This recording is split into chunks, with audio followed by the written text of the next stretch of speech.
বৰ্তমান সময়টো বহুত বেলেগ ধৰণৰ হয়।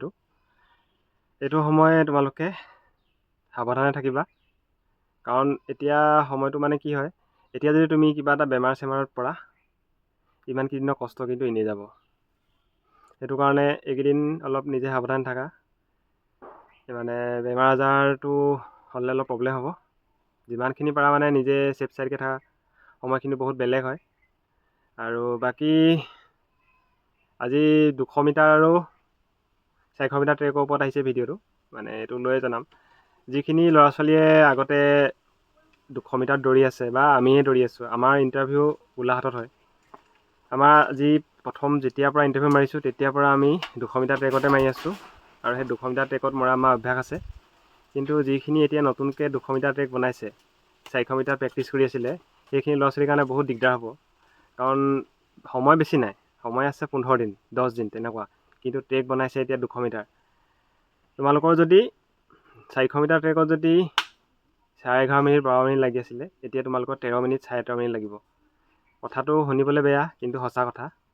তোমাৰ 16 পাক যেতিয়া হ'ব নহয়, 200 মিটাৰ ট্ৰেকত 16 পাক হ'ব। 16 পাক যেতিয়া মাৰিবা, 16 পাকত টাৰ্ণিং থাকে 4টা টাৰ্ণিঙত তোমাৰ 1 ছেকেণ্ডকৈ যদি মাইনাছ হয়, তেতিয়া তোমাৰ চোৱা 64 ছেকেণ্ড ওলাব।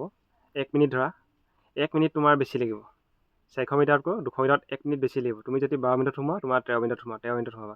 13 মিনিট নহ'লেও তুমি 12:50 12:45 সোমাবা। লাগিলে তোমালোকে চেষ্টা কৰি চাব পাৰা, দৌৰি চাব পাৰা, কিন্তু এইটো সঁচা কথা। যিমান ল'ৰা ছোৱালীয়ে হওক, যদি 400 মিটাৰত যিটো ৰাণ মাৰে, সেইটো 200 মিটাৰত সেইটো মাৰিব নোৱাৰে। সেইটো 100% মই কৈ দিলোঁ। বেছি লাগিবই লাগিব।